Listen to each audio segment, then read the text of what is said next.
Oftentimes, if we're recording vocals, we might want something that's kind of a bit more of a dead room, so less of that natural sound bouncing off the wall sound, and that's so that we can kinda control it within our DAW. So you're gonna think about the space that you're in, you also wanna think about the microphone you're using. A lot of times we choose the microphone based on the vocalist that we're working with. So if you're asking someone for a vocal mic recommendation for your vocals and the person has never even heard your vocals, then it's gonna be really hard for them to recommend a microphone for you. But just kind of as a rule of thumb, these large diaphragm condenser microphones like this one, people use these a lot for studio vocal recording, and that's because they pick up a lot of nice detail in the high end, whereas ribbon microphones tend to be very warm. They don't have as much of the high end usually, and so they don't help vocals cut through the mix as much.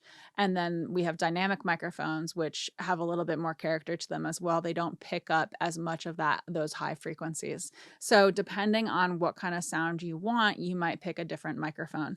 And if you're in a room that doesn't have good acoustic treatment, I would be very careful about picking something like a large diaphragm condenser microphone because this is going to pick up all the detail of that room, good and bad, right?